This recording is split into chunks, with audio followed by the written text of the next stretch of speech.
मोहम्मद आसिफ और रणविजय सिंह मेरे हस्बैंड और मामा ससुर को लेके गए। अपने आप को अतीक का आदमी बताते हैं और 20 लाख में इतनी बड़ी जो प्रॉपर्टी है उसको लिखवा लिए सर। हम लोग पुलिस के पास गए, चाहे कमिश्नर, असिस्टेंट कमिश्नर, हर किसी के पास जाने के बाद कुछ नहीं। अतीक और अशरफ का तो दबदबा था ही, लेकिन उनके गुर्गे अपने आप में इतने शक्तिशाली हो चुके हैं अब कि अब मेरे को लगता है कि उनको किसी की भी जरूरत नहीं है। बार बार मांग कर रही हूँ कि सीबीआई जांच हो।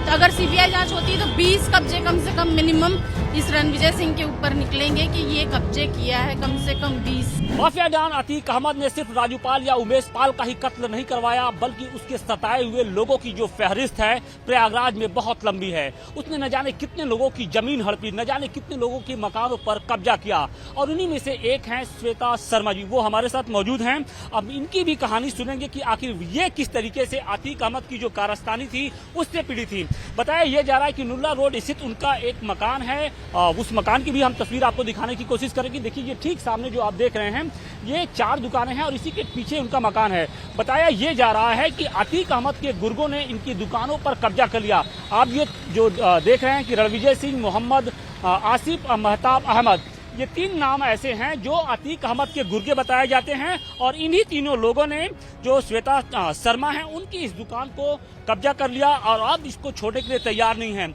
हालांकि श्वेता ने स्थानीय प्रशासन से भी मदद मांगी, पुलिस थाने में केस भी दर्ज करवाया, लेकिन कोई कार्रवाई नहीं हुई, और अब उन्हें इस बात की उम्मीद है कि शायद जो उनका मकान है उन्हें फिर से वापस मिलेगा।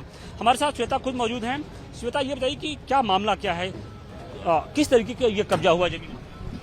सर ये क्या बोलते हैं, मोहम्मद आसिफ और रणविजय सिंह मेरे हस्बैंड और मामा ससुर को लेके गए। अपने आप को अतीक का आदमी बताते हैं और 20 लाख में इतनी बड़ी जो प्रॉपर्टी है उसको लिखवा लिए सर। उसके बाद में चलते हैं हम लोग जितना भी दौड़े भागे कोई फर्क नहीं पड़ रहा था। हम लोग पुलिस के पास गए, चाहे कमिश्नर, असिस्टेंट कमिश्नर, हर किसी के पास जाने के बाद कुछ नहीं, क्योंकि करेली थाना को पूछा जाता था कि क्या मामला है, तो यानी न कमिश्नर सर को सही रिपोर्ट बताई जाती थी, न असिस्टेंट कमिश्नर। वो भी क्या क्या देखेंगे सर, थाना इसीलिए बना गया है कि सही चीजें बताई जाए। और उसके बाद में न कहते हैं FIR लिखी जा रही थी। फिर मैं कहते हैं सफदर अली का जिस दिन मकान टूटा उस दिन गई मीडिया में, और मीडिया की मदद से 2 घंटे के अंदर मेरी FIR लिखी गई। और ये आपकी FIR नहीं लिखी जा रही थी, उसकी वजह क्या है? क्या लगता है कि क्या अतीक अहमद का जो दबदबा था, अशरफ का दबदबा था, उसकी वजह से जो स्थानीय प्रशासन है वो भी आगे नहीं आ रहा था? जी सर, क्या बोलते हैं, अतीक और अशरफ का तो दबदबा था ही, लेकिन उनके गुर्गे अपने आप में इतने शक्तिशाली हो चुके हैं अब कि अब मेरे को लगता है कि उनको किसी की भी जरूरत नहीं है, क्योंकि जिस हिसाब से वो काम करते हैं। आज मैं ये बार बार मांग कर रही हूँ कि सीबीआई जांच हो। तो अगर सीबीआई जांच होती तो 20 कब्जे कम से कम मिनिमम इस रणविजय सिंह के ऊपर निकलेंगे कि ये कब्जे किया है, कम से कम 20 जगह। और इन लोग वकालत का चोगा पहन के यही काम करते हैं सर। कोई ये नहीं। प्रॉपर्टी जो हम सामने वाली देख रहे हैं, थोड़ा सा मुझे बताइए कि ये चारों जो दुकानें ये आपके ही, ये किसके नाम पे है? सर ये मेरे मामा ससुर के नाम पे हैं, और ये 3 दुकानें हैं, और ये बगल में जो है ये दरवाजा है, समझ लीजिए 165 गज है। मैं पुलिस वाले लोग को यही बोली कि अगर वो आए थे तो हलवा खा रहे थे सामने बैठ के, उन लोग हम लोग का कहते हैं जांच के नाम पे इन लोग हलवा खाए और निकल गए। मैं बोली कि सर क्या बोलते हैं, कुछ तो करिए। तो बोलते हैं आपके पास कोई साक्ष्य नहीं। मैं बोली कि जो एग्रीमेंट है ना वो मैं दिखा सकती हूँ आपको। एग्रीमेंट में क्या लिखा? सर 20 लाख में पूरी प्रॉपर्टी कहते हैं लिखवा ली है। मैं बोली कि 20 लाख में मेरे ख्याल से कोई अंगूठा छाप भी नहीं होगा जो 2.5 करोड़ की प्रॉपर्टी लिख देगा, और अगर जबरदस्ती लिखवाएं तभी तो आपके पास आ रहे हैं, तो हम लोग आते ही क्यों। और रही बात, आपसे लिखवाया था, आप इनके क्या लगते हैं? एक मिनट, आप इनके क्या लगते हैं? एग्रीमेंट लिखवाए थे जो सुनाई नहीं दे। अच्छा सुनाई, अच्छा कम। तो आप उनके क्या?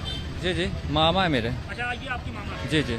क्या इन्होंने अपनी स्वेच्छा से उनको एग्रीमेंट किया था? नहीं, स्वेच्छा से नहीं किया था, हमें और मामा को बैठा के ले गए थे ये लोग जो जबरदस्ती से, और साइन करवाया। उन्होंने ये धमकी दी थी कि तुम्हारी बीवी को जान से मार देंगे, और रायपुर छत्तीसगढ़ से उठा के, और बहुत धमकी दी थी।